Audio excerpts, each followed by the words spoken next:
Engager la jeunesse sur les enjeux cruciaux de la protection des océans, c'est le projet ambitieux piloté par Margot Mouchi. On en parle à un peu plus d'un mois de la conférence des Nations Unies sur l'océan qui débutera le 9 juin prochain à Nice dans le sud de la France, événement que nous suivrons bien entendu à TV5 Monde. Dans ce projet, 400 jeunes âgés de 15 à 25 ans provenant de 10 régions de France et d'outre-mer ont réfléchi à des solutions pour préserver ces océans à l'horizon 2050. Des textes écrits transformés en films d'animation ont été réalisés donc selon des textes écrits par ces jeunes. Avec nous, l'un de ces jeunes, Moussa Diarra, bonsoir. Oui, bonsoir. Soyez le bienvenu sur TV5 Monde. Vous êtes stagiaire à l'école de la deuxième chance Paris. Margot Mouchi, donc, qui est avec nous également. Bienvenue également. Vous êtes responsable du projet Écrire les océans, directrice de l'action culturelle du Labo des Histoires. Pour commencer, comment est née l'idée de cette initiative et avec quel partenaire ?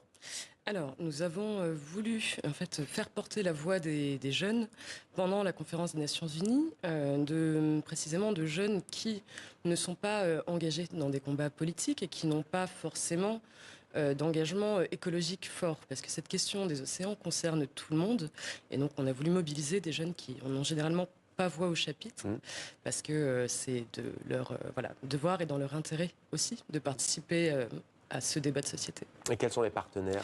Alors les partenaires, ce sont plus de 30 partenaires scientifiques qui ont mené des sensibilisations auprès des jeunes partout en France, donc Tara Océan, Bloom, Sea Shepherd, parce que le projet est marrainé par Lamia Essemlali, entre autres. Tara Océan dont on parlait sur TV5 Monde il y a quelques jours, qui a fait escale en Albanie notamment. Oui. Oui, et des associations de taille plus réduite, Laboratoire Sauvage, Expédition 7e Continent, enfin tout un réseau de structures rassemblées sous la fédération Génération Mer, chapeautée par le ministère de la Mer en France notamment, et des partenaires donc opérationnels, l'école de la deuxième chance et d'autres structures d'accueil du public. L'école de la deuxième chance avec donc Moussa Diarra. Moussa Diarra, qu'est-ce qui vous a donné envie de participer à ce projet ? Ce qui m'a donné envie de participer à ce projet, c'est parce que ça m'a rappelé une histoire vraie dans mon village au Sénégal, avec mon grand-père. Ouais. Cette histoire en quelques mots, et après on regarde votre film. Oui. L'histoire parlait de l'époque de mon grand-père, par de nos jours aussi. Ouais. Votre grand-père qui était pêcheur, hein ? Oui, il le faisait. Ouais.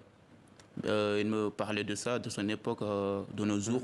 Il me disait à son époque, les poissons, c'était en abondance et accessible.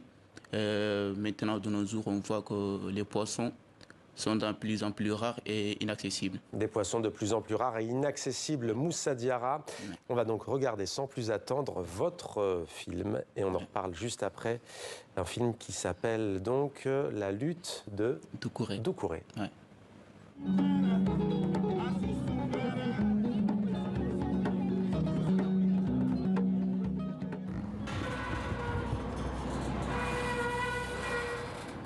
Dans mon village de Yelingara au Sénégal, mon grand-père Doucouré me disait tout le temps: À mon époque, la dorade aux yeux jaunes, le pagre à pointe bleue, la dente à taches rouges étaient beaucoup moins chers et plus gros. Un kilo de poisson coûtait 1000 francs CFA. Aujourd'hui, il en coûte 3500. À cause des nouvelles techniques de pêche, on laisse pas le temps aux poissons de se reproduire et de grandir. Les arts traînants détruisent le sol marin, me disait-il. Un jour, mon grand-père a parlé de ces problèmes au maire de la ville la plus proche. Si la pêche continue à ce rythme, dans les prochaines années, plus personne ne trouvera de poisson. Il faudrait interdire la pêche industrielle. Je comprends bien votre point de vue. Mais nous ne pouvons pas supprimer autant d'emplois si facilement. Moi, ce que je vous propose, c'est de remplacer la pêche industrielle par la pêche artisanale, en augmentant le nombre de bateaux de pêche, en formant les nouveaux pêcheurs et en les sensibilisant aux techniques traditionnelles de pêche pour laisser aux petits poissons le temps de grandir. Le maire a été séduit par ces solutions et a proposé de les mettre en place sans tarder. On a constaté que les poissons étaient plus gros et que leur prix avait baissé. Mon grand-père était très heureux de ces changements et fier de lui. Et moi, j'étais fier de lui aussi.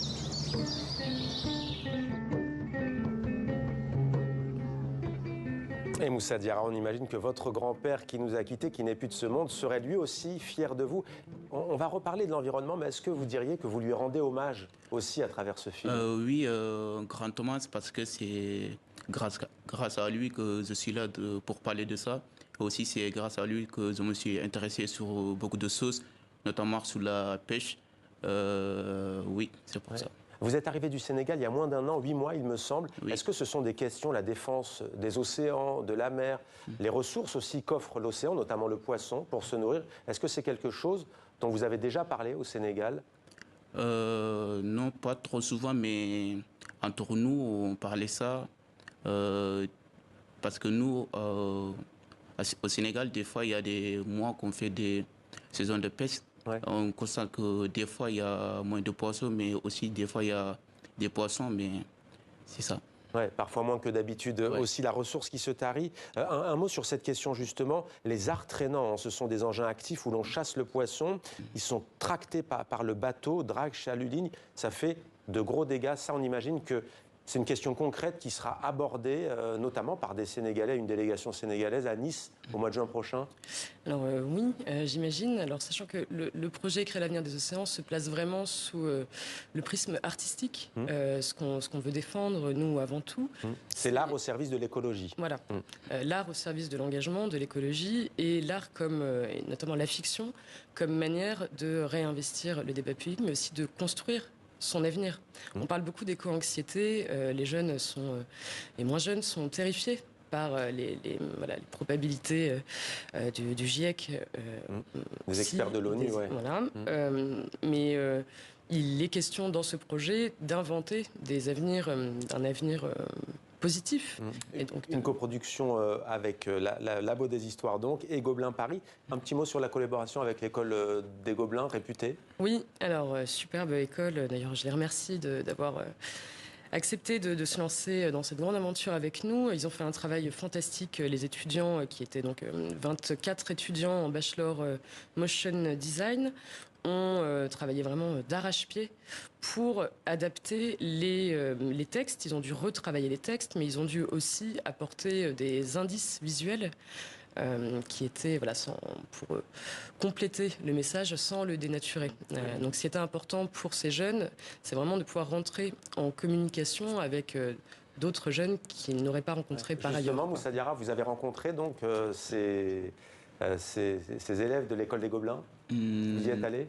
Non. Vous les avez pas rencontrés? Non, pas encore. Est-ce que ça vous donne envie, soit de continuer à écrire, puisque vous avez écrit le texte, ou de vous engager dans cette voie du film d'animation, du cinéma? Pour moi, ça me donne envie d'écrire d'autres projets. Ouais. Écrire d'autres projets. Ouais. J'aimerais qu'on parle tout de même, parce qu'il y en a 12, hein, je l'avais dit au début en vous présentant. Est-ce qu'il y a un autre film qui vous a plus plu? On parle notamment de l'Aquapen, une histoire assez drôle, parce que là, on est dans un récit qui n'est pas une pure fiction, puisque c'est une histoire vraie. Il y a aussi de la fiction. Racontez-nous l'histoire de l'Aquapen. Oui, alors l'Aquapen, c'est une solution sous la forme d'un centre de détention immergé, donc sous les eaux, qui accueille des pêcheurs illégaux, mais aussi des chefs d'entreprise. En fait, il y a un chasseur de baleines qui se retrouve bloqué au fond des océans et qui voit les baleines tourner autour de lui. Oui, voilà. Donc c'est des dispositifs en fait qui pourraient, on le voit à l'image, exister. Hein. Ouais. Et le film met vraiment en avant ce sentiment d'oppression. C'est-à-dire à quoi ça ressemblerait si finalement on se retrouvait piégé comme des poissons dans un bocal. Et autre scénario qui serait catastrophe, Dunkerque sous les eaux.